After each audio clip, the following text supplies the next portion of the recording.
Ok. Donc je dis pas bonjour, rien. Hein. J'y vais comme ça. Donc sur cette image, c'est une image qui est devenue iconique en fait. On est dans le bureau ovale, on appelle ça le bureau ovale.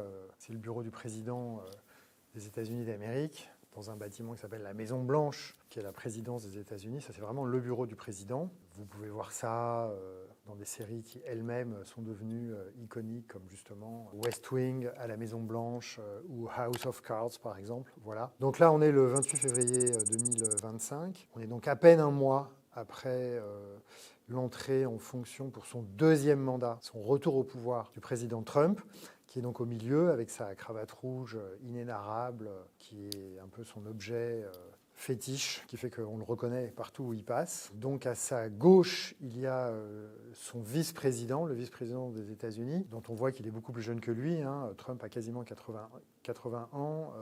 J.D. Vance, son vice-président, a moins de 40 ans, il en a 39. On le reconnaît à sa barbe poivre et sel. Trump, on le reconnaît à sa chevelure peroxydée, blond platine en toutes circonstances. Et donc, à sa droite, il y a le président Zelensky, le président de l'Ukraine, qui est dans sa tenue qu'il arbore depuis l'invasion à grande échelle de l'Ukraine par la Russie, il y a donc maintenant 4 ans, le 24 février 2022, c'est-à-dire une espèce de tenue... comment dire, qui fait un peu vêtement militaire, mais qui n'est pas vraiment un uniforme. Et vous voyez, à la différence de ces deux interlocuteurs, il n'a pas de veste, il n'a pas de costume, il n'a pas de cravate. Il est tout habillé en noir ou en kaki, avec un pantalon, clairement un pantalon militaire et un espèce de sweatshirt qui peut faire style militaire et qui est siglé avec l'emblème, non pas le drapeau, mais l'emblème de la République d'Ukraine. Et pourquoi je parle de ça? Parce que ce jour-là, lorsqu'il est arrivé sur le perron de la Maison-Blanche et que Trump est venu l'accueillir, Trump a fait une remarque un peu ironique sur le fait que ça lui arrivait jamais de recevoir des homologues qui soient mal habillés, hein, qui ne soient pas habillés comme on s'habille quand on rentre dans la Maison-Blanche, c'est-à-dire avec un costume. Voilà. Et d'ailleurs, les fois suivantes, quand il est arrivé à Zelensky de revenir rendre visite à Trump, eh ben, il avait mis une veste. Bon, voilà. Donc déjà, dès le départ, avant même qu'il commence à rentrer dans la salle pour discuter, il y avait déjà eu cette remarque du président Trump dont tout le monde avait compris qu'elle était un peu bizarre et qu'elle annonçait un changement de ton. Bon, alors ça c'est un peu pour le contexte. Et là, en fait, il faut savoir qu'au moment de cette photo, on est quasiment à la fin de l'entretien. C'est un entretien qui a déjà duré une quarantaine de minutes. Il se trouve que depuis à peu près 5 minutes, Trump a fait rentrer les journalistes. Les journalistes n'ont pas été présents là tout le temps. Et donc, en fait, on est bien obligé de se demander s'il n'y a pas eu, dans le cadre de cette mise en scène, c'est de la politique, donc c'est très médiatisé. Et puis Trump, il ne faut pas l'oublier, il a quand même eu une émission de télé-réalité extrêmement regardée pendant des années avant de devenir candidat à la présidence de la République américaine. Donc là, clairement, on rentre dans un autre type de dispositif. Ce qu'on voit là, sur cette image, on voit Trump qui met sa main et qui a l'air un peu courroucé, J.D. Vance, le vice-président, qui met aussi sa main et qui a l'air froissé. C'est un moment où, en fait, la conversation bascule devant les journalistes et où le président américain Trump et son vice-président J.D. Vance se mettent à admonester, à gronder. Alors, les journaux ont dit à humilier, mais bon, ça, c'est une interprétation.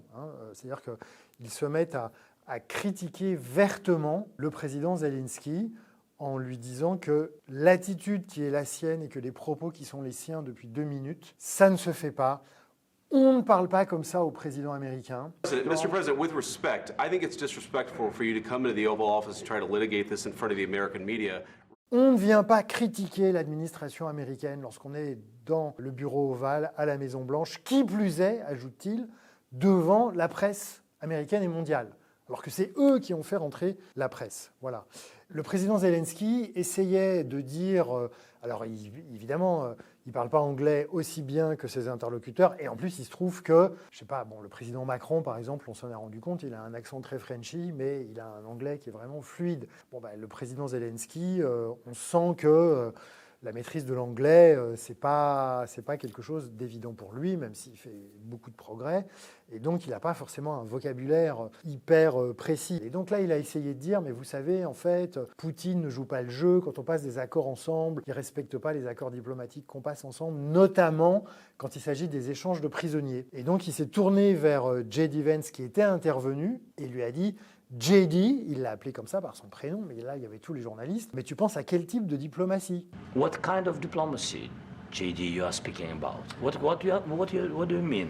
Et c'est là où les choses ont commencé à mal tourner. JD Vance donc lui a dit faut pas parler comme ça dans le bureau du président des États-Unis devant les journalistes. Le président Trump a commencé à lui dire mais en fait, vous ne voulez pas faire la paix, mais en fait, vous ne vous rendez pas compte, vous mettez votre pays au bord de la Troisième Guerre mondiale et toute la planète. In a good position. You don't have the cards right now. With us, you start having cards. But right now, you don't. You're playing cards. You're playing cards. You're gambling with the lives of millions of people. You're gambling with World War III. Vous manquez de reconnaissance. Il lui a vraiment parlé comme ça. Alors Zelensky a essayé de s'excuser en direct. Il était très gêné. Donc ça, c'est pour décrire un peu ce qui s'est passé. Et puis, ça c'est à un moment donné, Trump a dit une phrase que vous pouvez trouver partout sur Internet, tellement elle a été reprise, surtout que Trump l'a dit lui-même sur les réseaux sociaux. Il lui a dit « Vous n'avez pas les cartes en main, vous n'avez pas les bonnes cartes. » Et donc, ce qui va vous arriver, c'est que votre pays va être détruit. En fait, vous ne voulez pas la paix. Donc ça, c'est la description. Bon, je l'ai faite un peu longue, mais parce que ça a été vraiment un moment, si vous voulez, qui a été considéré comme extrêmement choquant, parce que dans la vie diplomatique, y compris de pays qui sont considérés comme étant supposés alliés, on ne se parle pas comme ça. Et la réalité de ce qui s'est passé, c'est pas que Zelensky a manqué de respect à ses interlocuteurs, c'est qu'en fait, ses interlocuteurs lui ont vraiment parlé comme des gens qui cherchent à l'inférioriser, à le mettre en position vraiment, dominée. Et donc, on n'avait plus du tout l'impression d'être sur un partenariat entre un pays qui a été agressé par un autre pays et qui est avec des alliés susceptibles de le soutenir. Et donc, ce changement de mise en scène par rapport au code diplomatique, on fait comprendre, sachant qu'il y avait déjà un certain nombre de signaux qui avaient été donnés depuis un mois que Trump était revenu à la Maison-Blanche, on a pu comprendre et interpréter ce nouveau langage diplomatique, cette rupture diplomatique, comme le fait que les États-Unis d'Amérique étaient en train de lâcher l'Ukraine envahie par la Russie. Et c'est pour ça que cette scène est devenue une scène iconique. Voilà. Ce n'est pas seulement parce qu'un président, qui plus est de la première puissance mondiale, ne parle pas comme ça à un allié, ça ne se fait pas. Voilà. Donc là, on s'est rendu compte, si on s'en était pas encore rendu compte, que Trump cassait les codes, ne respectait pas les usages, ni de la bienséance, ni de la diplomatie qu'on va appeler libérale, ce qu'on appelle le libéralisme en relations internationales, où on fait du multilatéralisme, où on négocie, où on est poli. Là, on était vraiment dans autre chose. Et qu'en termes de contenu, ça voulait dire encore une fois, que les États-Unis lâchaient l'Ukraine. Il y avait déjà eu un certain nombre de signes. Et en lâchant l'Ukraine, ça voulait dire aussi que les États-Unis, qui sont toujours le pays le plus important d'une alliance militaire qui s'appelle l'OTAN, l'Organisation du traité de l'Atlantique Nord, dans laquelle il y a, pour dire les choses très rapidement, une alliance militaire des pays de l'Occident, pas de tous les pays de l'Occident, il n'y a pas le Japon, il n'y a pas l'Australie, il n'y a pas la Nouvelle-Zélande, parce qu'ils ne sont pas dans l'Atlantique, mais dans le Pacifique.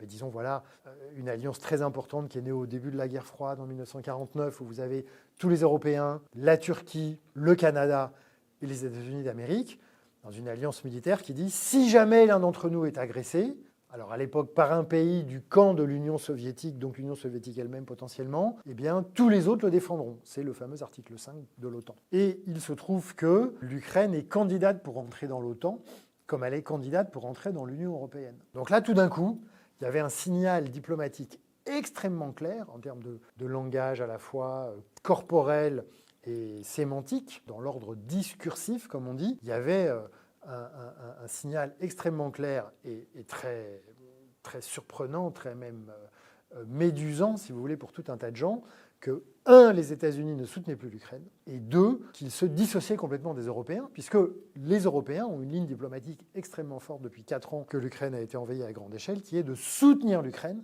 et de sanctionner la Russie. Et il se trouve que, ce n'est pas sur l'image, mais au même moment, à quelques jours près, il y a eu quelque chose de totalement inédit dans l'histoire de l'Organisation des Nations Unies, c'est-à-dire qu'au Conseil de sécurité, où les États-Unis sont un membre permanent, comme la Russie, comme la France, le Royaume-Uni et la Chine, eh bien les États-Unis ont voté comme la Russie contre une résolution présentée par la France et le Royaume-Uni, dans laquelle il était dit explicitement que la Russie était le pays agresseur de l'Ukraine et que l'Ukraine était le pays agressé. Donc si vous voulez, sur un autre registre, qui est une espèce de registre diplomatique institutionnel et institué, on a eu au même moment la preuve de ce qui nous était signifié, encore une fois il y avait les caméras et les télévisions, puis ensuite ça a été mis sur les réseaux sociaux par Trump lui-même, de ce qui nous était signifié dans cette scène. Voilà, hein, donc c'est pour ça qu'elle est très intéressante et très importante à décoder, et elle marque une rupture, puisque dans les